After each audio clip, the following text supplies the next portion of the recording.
So what are you seeing as far as showings and type natures of offers? What are you seeing? It's crazy. It's like there's things that we put on with compelling sale prices, and it'll be very quiet. Now, if you look at the stock market, look, there are things that we cannot control.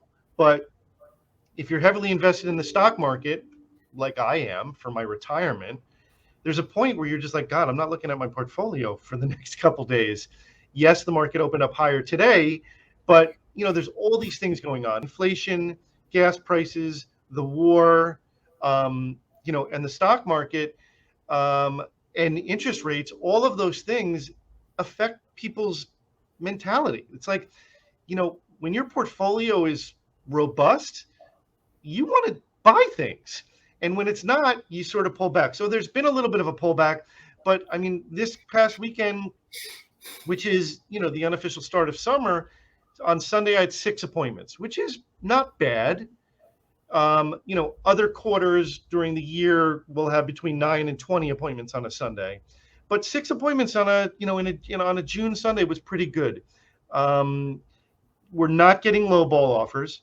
We are getting offers that are compelling if the selling price is compelling, and we're doing deals.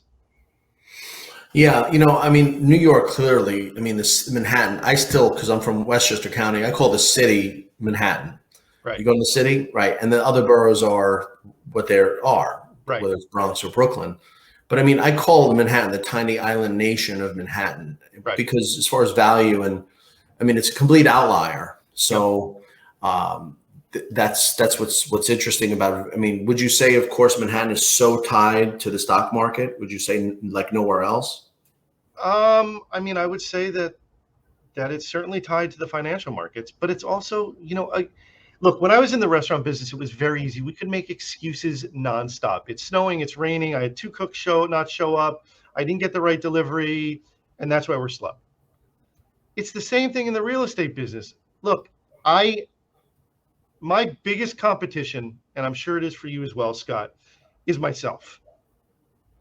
We were in the Hamptons 2 weeks ago for a birthday party, and there's a woman that works for my firm that was there, and she was talking about her new listing, and 2 of the other parents basically said, she's competition. I said, she's not competition.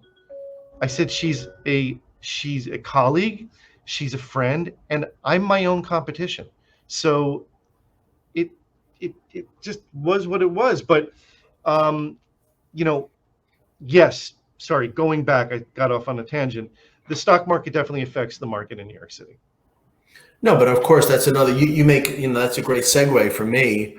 I know that in the Hamptons, or I mean, again, people in Washington State, they don't know that the Hamptons is the resort seaside place historically for 150 years where Manhattan socialites go. I mean, my friends on Long Island don't go to the Hamptons. It's so that's right. It's and it's Suffolk County, regrettably, has been called like a flyover, where you're doing 80 through it to get there. And that's really, near and dear to me. I got married out there. So, but I mean, I thought it was really cool in 1999-ish, when this is wacky, when you'd be in Manhattan walking by a real estate office and they had Hamptons properties on the window. I was like, wow, what because there was no way else to get them. No. And that was a big deal because it really brought out the fact that they're linked. Right. So tell me about having Elliman as a brand name. I know that's big in the Hamptons. I know that's big in the city. I mean, why is that? Is it perception? Well, I mean, we are a big firm. We do have a very strong hold in Manhattan and the Hamptons. And then it's like, it's interesting. I want to do business with people, especially at Elliman, but I'll do business with other, firms as well, that they care about who I am as a human being before we even talk about business. During the pandemic, when there was the lockdown, there's a very successful agent from Elliman in LA. And I was trying to send her like an old board game, like a kid's board game, as a gift. It was called Connect 4. And I kept asking her, and she was not giving me her address. And finally she was like, Paul, I have Connect 4. What I would rather do now is talk to you every Friday at 11 a.m. for 20 or 30 minutes, while this whole lockdown is happening. And we would talk about just what's going on in our lives, what's going on with our dogs, what's going on with the market. And you know what? She's my referral agent in LA, period.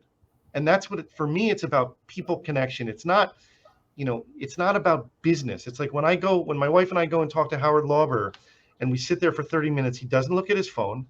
For 27 minutes, we talk about our children, literally, and our lives. And for the last 3 minutes, it's about business. That's what I think it's all about.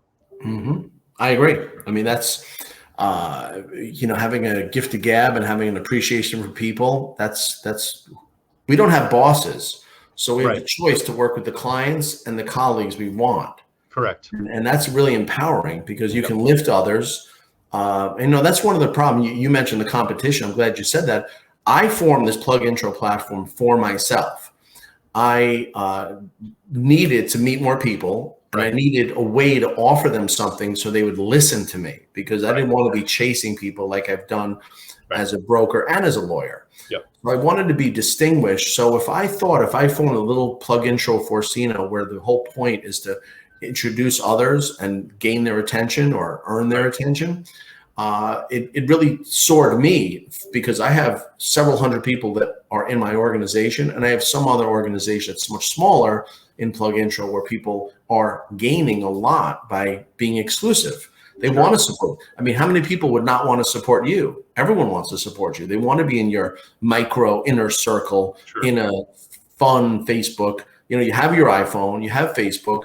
So why not take from your big fat universe of Facebook and give them a place that they find valuable? And that's, it really made so much sense to me. Then I offered agents, and then I started cherry picking people like you who I think, wow, they have a lot to say, they have a lot to value, and they're held in high regard.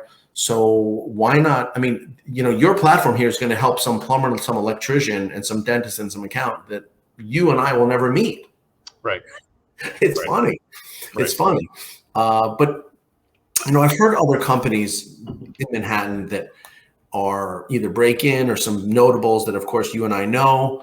But people, the sellers need that name. I mean, and maybe it's because there's no MLS. I mean, the people who are listening may have no idea there's no MLS. What about that? I mean, yes, there's many people that'll say, look, we're not going with a startup company. We're not going with, this other company. Elliman's been around for 110 years, and, it's, a solid company that's well run. And then it's the agent. I mean, it's like not every agent is good. Oh boy. So the Elliman part of it and the technology and the marketing behind it is good, but then I have to be a star. And if I'm not a star, then I'm not going to get a listing, or I'm not going to get a new buyer. Right, but it's the recognition. I got off last night at the Scarsdale train station. The 2 or 3 companies you would suppose are right there. They're paying rent as a billboard.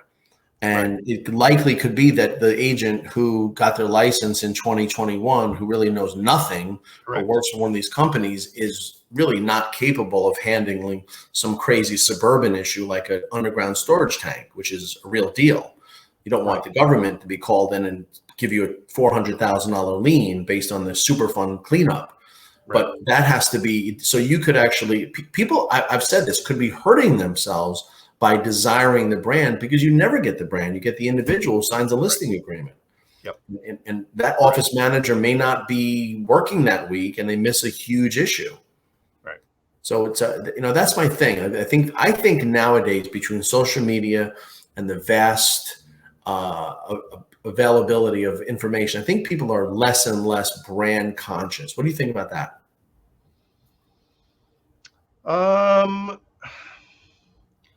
I mean, look, I believe in Elliman's brand.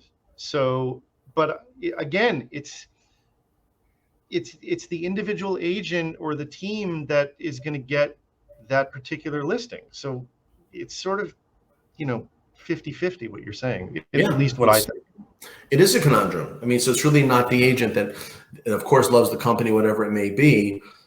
But look, it's a relationship business, of course, as you know. And so what's your forecast? I mean, we're in the spring market. We're, now first day of summer, but we're wrapping up the spring market. What do you see for the rest of the year? I think that, look, I think the Feds are going to raise the interest rates again by 75 basis points again in July. Right. And it is what it is. Like, there's nothing we can do. And, the people, look, there's buyers right now that are like, I need to lock in a rate and buy something now because I will get priced out of the market, possibly. So I think July will be, solid. I don't think it's going to be extravagant and incredibly busy, but I think it'll be solid. I think August will typically slow down like it always does. And as far as the fourth quarter, I don't have a crystal ball. I think it'll be somewhat similar to how it's been going the whole year, where it's a little stop and go.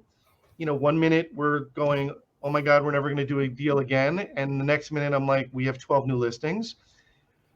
That's how my brain works. But, I think that for the rest of the year, it's going to be similar to how the whole year has been going, somewhat stop and go, what's going on with gas, what's going on with the war, what's going on with inflation, what's going on with interest rates, what's going on with the stock market. And those 5 things are going to affect our market.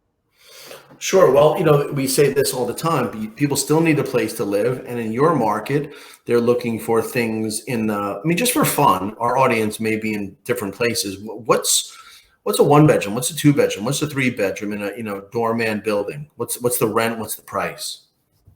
So on rentals, a studio is about $4,000 a month. A 1-bedroom, hovering around 5. 2-bedroom in a nice building is about 8, and then a 3-4-bedroom is anywhere between 12 and 15,000 per month. 1,000. Some people, I think some people thought you said 100 around you, but it's 1,000. 1,000. So that's pretty crazy, but it is what it is. So, on a $4,000 studio, you got to make $160,000 a year to qualify for that because it's a 40-time rent roll equation.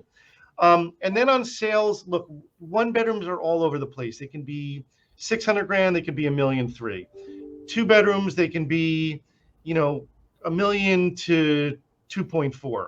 3-bedrooms can be $2 million to 3.5. 4-bedrooms can be $3 million to 5 million. Essentially, those are around the rates, right. Stuff that's going right now. Sure. I mean, it's also a lifestyle, and it's not for everyone. Yep. Mm-hmm. And I think that's people really, those in the know are not daunted. They're living a lifestyle of private schools, of different types of backgrounds, of different types of vacations. It's it's really rarefied air if you compare that to the rest of the nation. Right. It's different. Well, I want to ask this question because this always really intrigues me.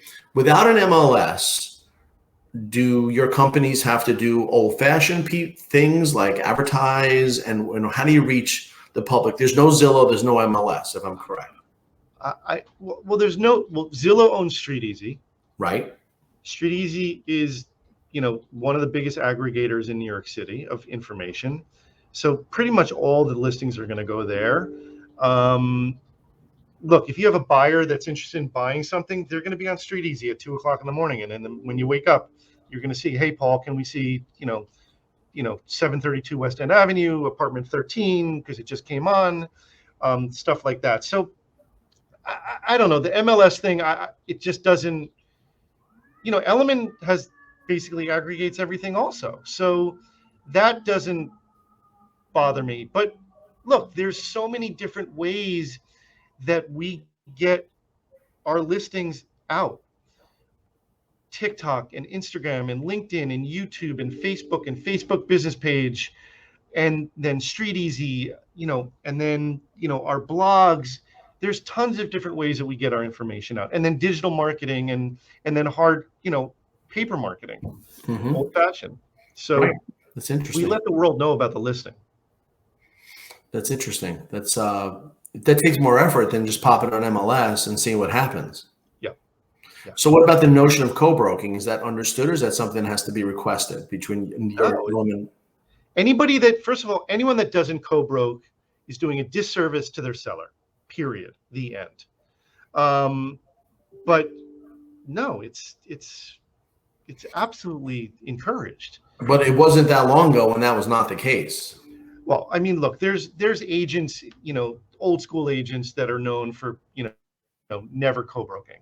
But look, I don't think we did one direct deal last year on 140 deals, not one.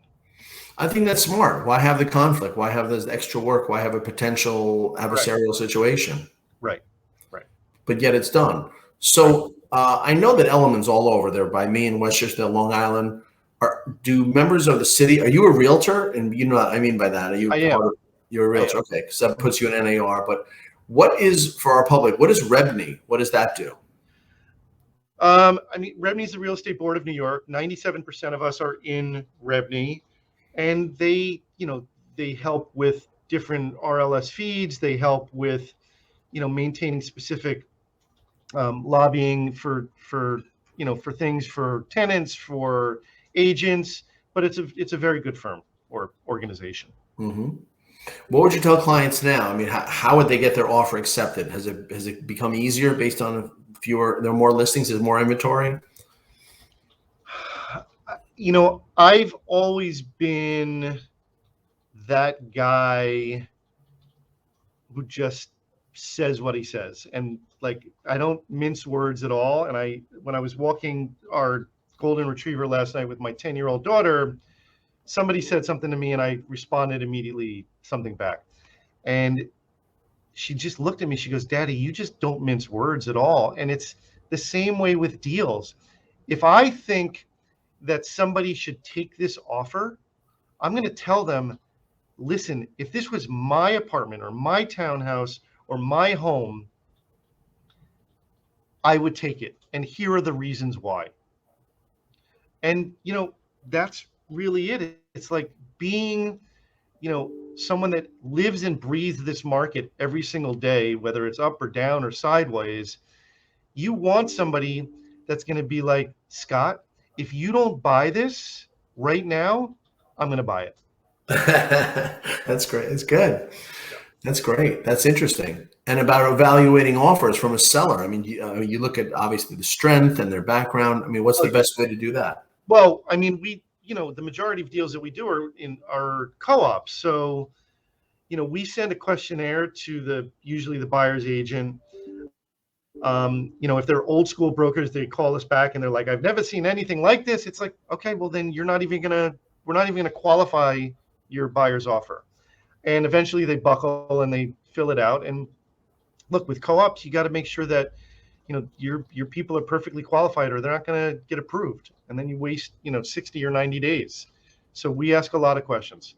Yeah, that's a lot. I mean, so obviously your questionnaire has the financial information, their background, their prior history. I get it. And how could a broker object to that? That's going to come out anyway.